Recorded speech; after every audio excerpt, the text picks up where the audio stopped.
Olá! De Brasília, capital do Brasil, iniciando mais um Ponto Certo. Hoje vocês estão vendo essa turminha que está aqui me acompanhando? Farofa! E essa epopeia, nós vamos contar várias histórias.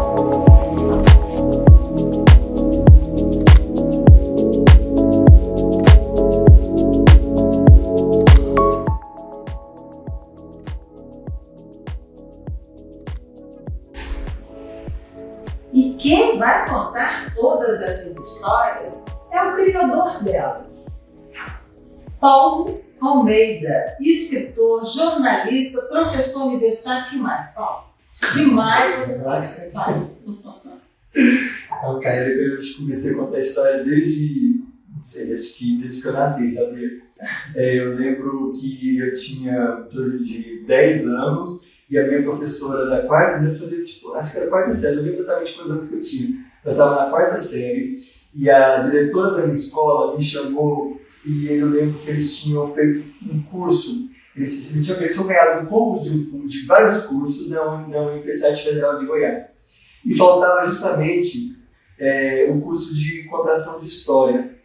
E aí, cada professora ficou responsável por ter aulas nessa Universidade Federal, né, sobre uma disciplina diferente, faltou a contação de história. E aí, essa diretora me chamou e falou assim: Paulo, nós queríamos que você fosse assistisse essas aulas. Você lembra um gravadorzinho, na época, que era aquele gravador que você apertava o play, assim, tinha uma pilha, era bem grande. Você leva, você aperta o record lá para gravar, e depois você traz essa fita cassete, só para a gente não perder essas aulas, né? E aí, assim, eu aceitei o convite e fui. Uma criança, né, quarta série, fui me envolver lá na Universidade Federal de Goiás e eu adorava essa conversa. Eu fiz o curso todo, demorou acho que quase 3 meses.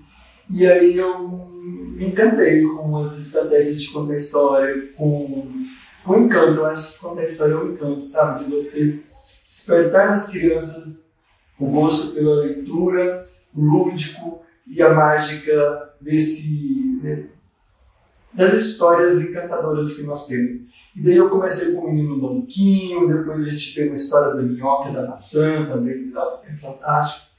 E depois eu fui seguindo, fiquei com essa ideia de escrever os meus livros.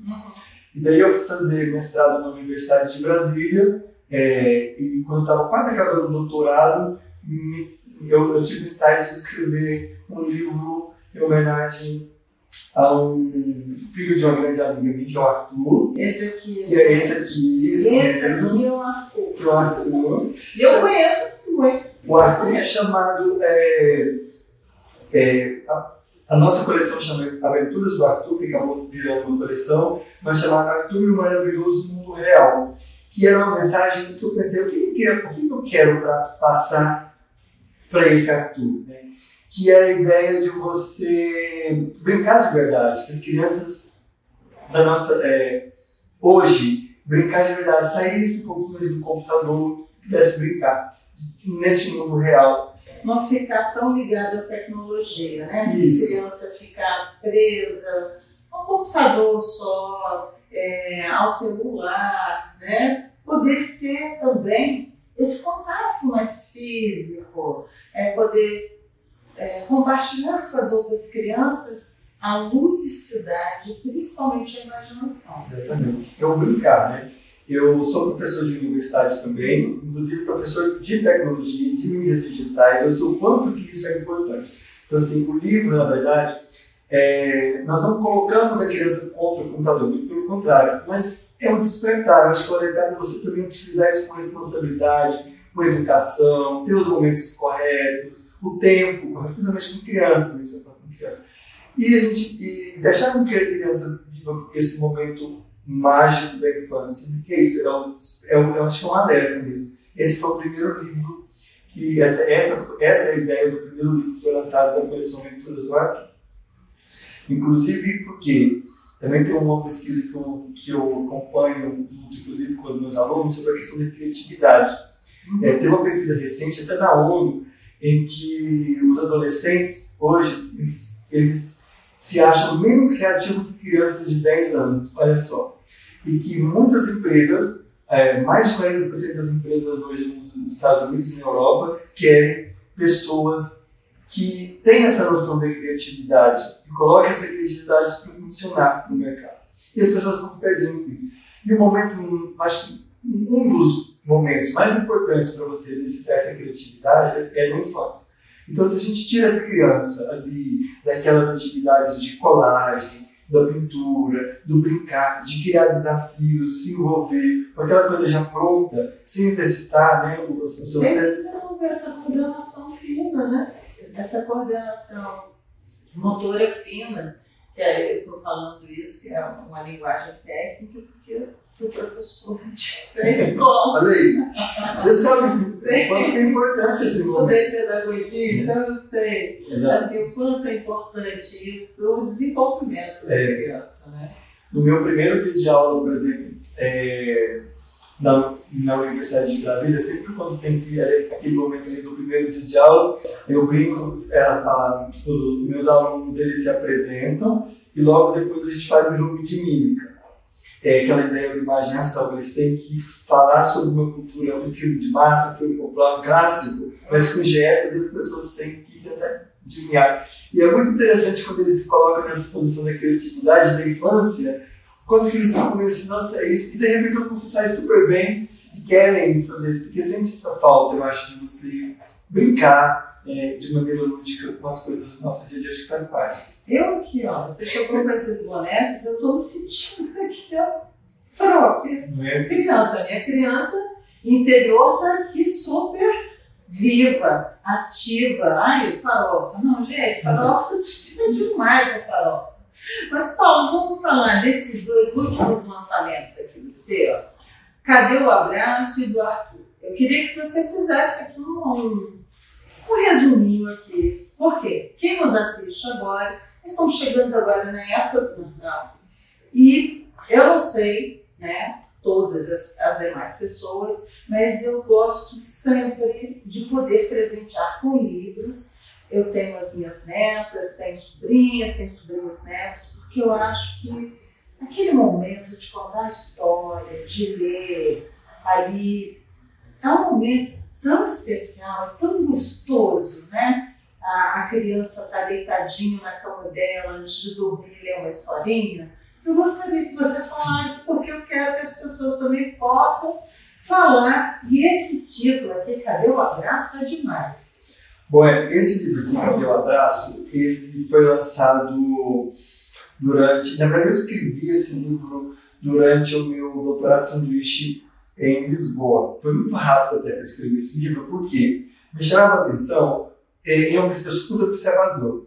Eu observava quanto que as pessoas, não sei, talvez porque eu estava em outro país, não, assim, um pouco também longe da minha família e tudo, mas eu vi o quanto que as pessoas não conversavam umas com as outras, ficavam ali no telefone celular. Eu pegava o metrô ali em Lisboa, eu via muitas pessoas, cada um ali no seu mundo, e eu fui sentir essa falta assim, do brasileiro, do calor, exatamente. Desse aconchego, né? A gente tem o brasileiro tem uma pegação dele também, né? Assim, sempre tem que encostar, pegar, segurar as pessoas.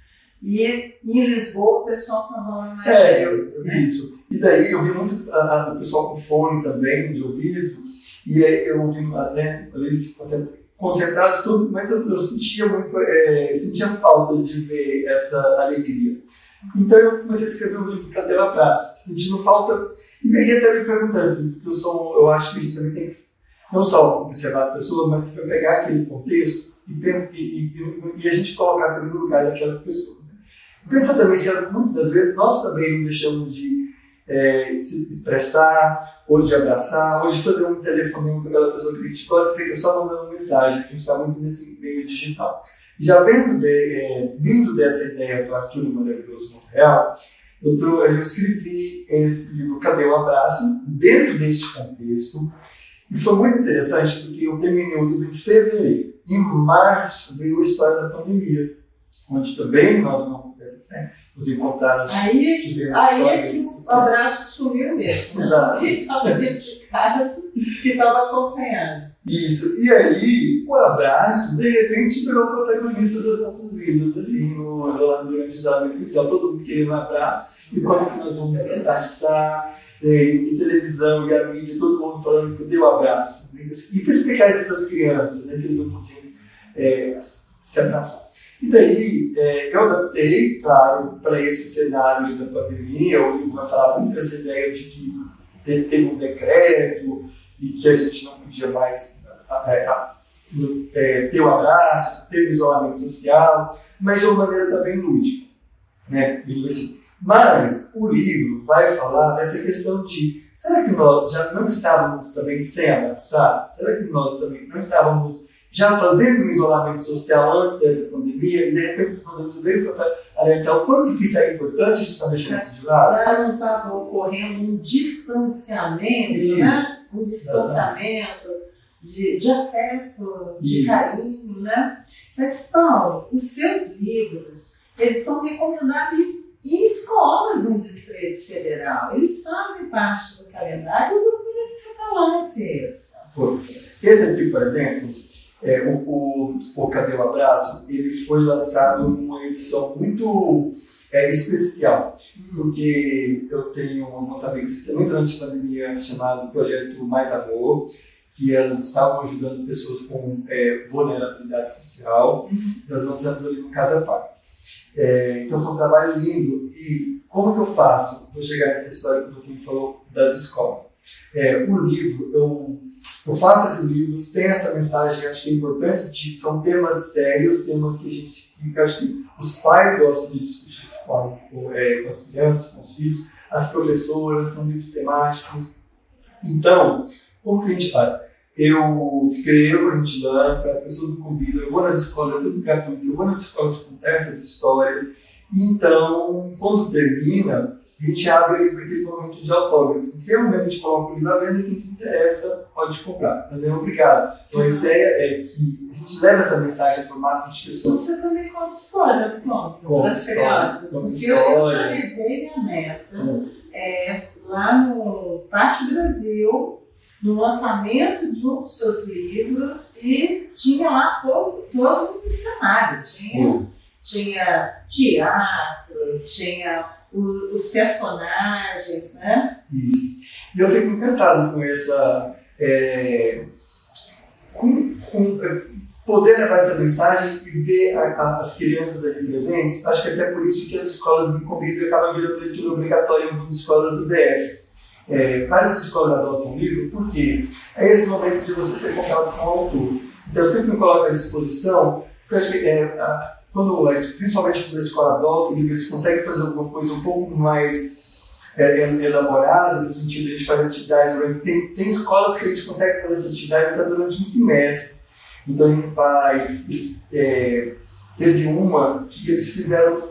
Cada aluno escreveu outra edição do livro do Arthur. Você tem que acreditar. Teve um que eles montaram um palco inteiro. As crianças criaram um palco do livro do Arthur. Quando eu cheguei, eu falei: nossa, que palco lindo e tudo. E depois eu fui perceber que cada objeto do palco era um livro que as crianças tinham escrito. E é muito fantástico a gente ver isso.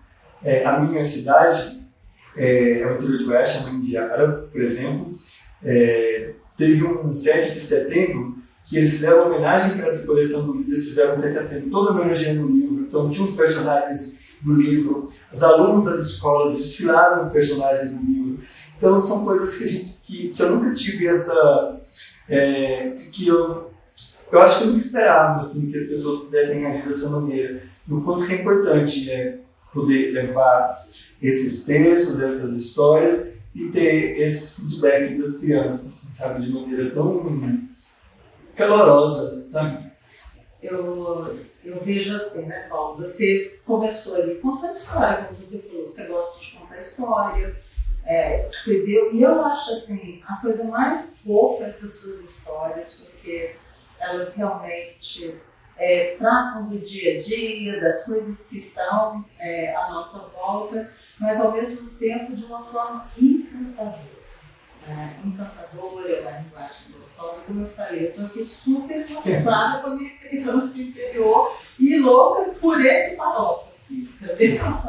Eu tenho o bonequinho do Arthur, tenho o farofa, tem a nossa centopeia agora. A centopeia, ela entra na história porque tem uma cena do farofa que quando ele vê ali que não tem mais abraço, né, que ele pensa, poxa, agora, como eu vou fazer sem abraço? E ele encontra a centopeia. E ela fala, imagina eu que não tenho, que não posso dar abraço e tenho esse tanto de braço. E ele fala, poxa, se eu estou sem abraço triste, imagina você, centopeia com esse tanto de braço e poder dar um abraço. E é isso. E é interessante como que nós temos essa contação de histórias, tivemos que também montar estratégias para chamar a atenção das crianças ali no palco. Tem uma mala grande, não sei se você já viu, mas a gente tem uma mala grande, que é uma mala, inclusive, que foi do dono das lojas americanas do Brasil. E daí tem história. Tem história, se é uma mala, tem história. Isso. E aí, teve uma vez que me convidaram, eu até contei isso depois, na praia, me convidaram para contar uma história em uma ação ali na praia. E falaram assim, Paulo, vai ser um pouco de crianças, uns 20 crianças, eu só tinha boneco e um livrinho. Quando eu cheguei lá, me colocaram no palco, me colocaram no palco na praia. Tinha acho que mais ou menos umas 1000 crianças, era muita criança. E eu não sei cantar, né? Eu fui tudo na cara e coragem.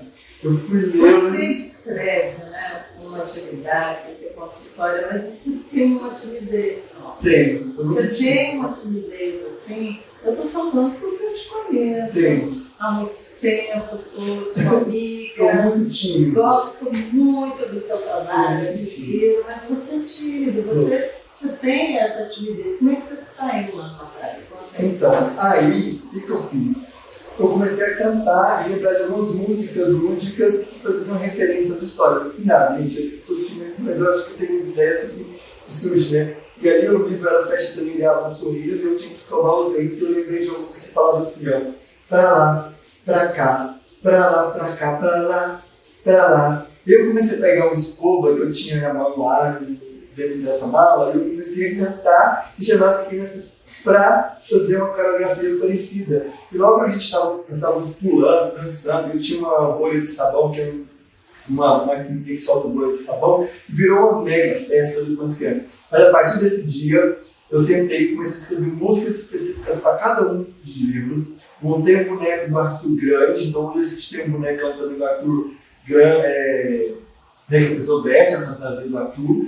Tamanho real. Tamanho real. Assim, né? De uma pessoa mais alta.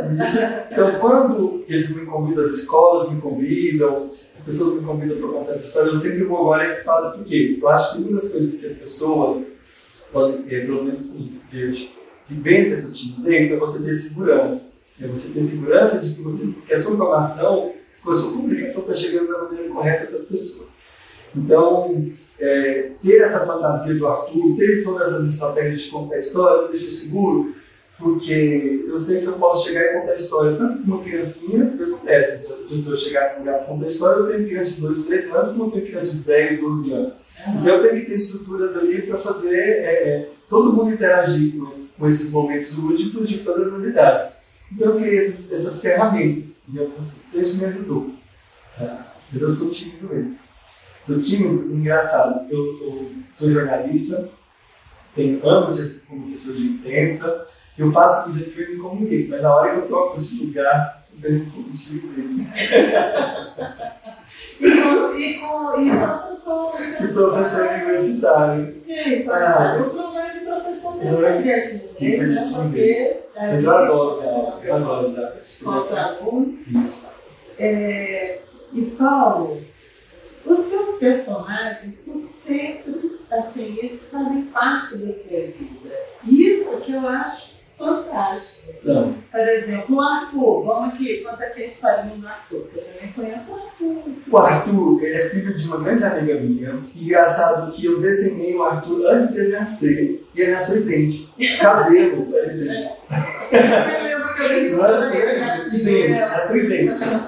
E o Farofa é o meu cachorrinho, eu adoro o cachorrinho. chama Faro, na verdade, mas todo mundo que eu brinquei com ele, falei, o personagem chama Farofa e ele prestou o nome. Mas é uma graça também da nossa viagem. E nós temos a Centopeia, tem os peixinhos, tudo realmente são personagens do nosso dia a dia. E os temas, você sempre está ligado ali a questões principalmente ambientais, tem essa sua preocupação com o meio ambiente, né?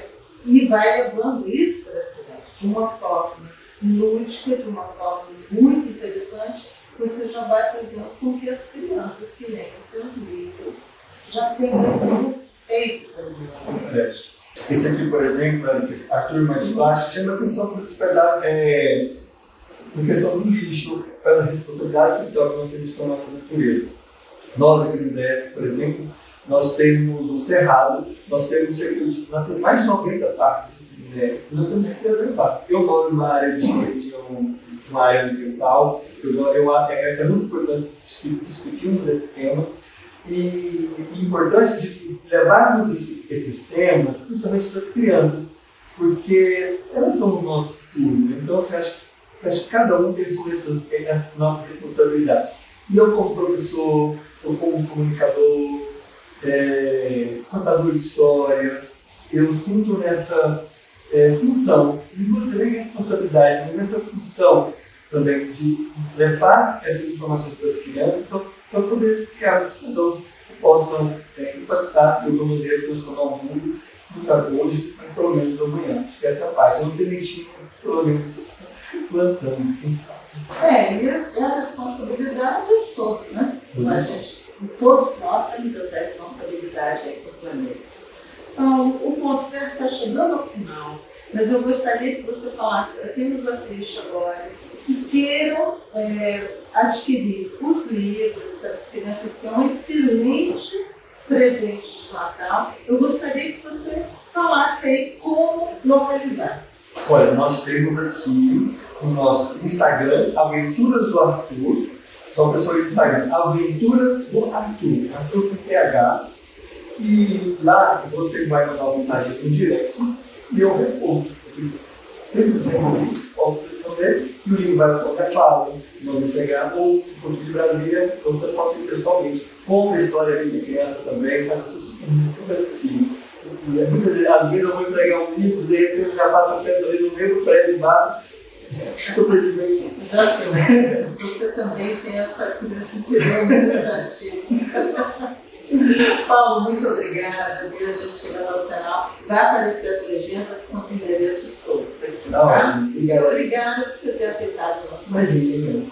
Obrigado pelo convite. Quero agradecer a todos e as pessoas que estão nos assistindo. Um abraço. E já que nós estamos próximos do final de ano, eu desejar também uma ótima leitura, férias, Feliz Natal para todos. Ok. E você que nos assiste agora? Gostou do programa de hoje? Aproveita, vai lá, dá uma olhada e dê de presente de Natal um livro. Até a próxima.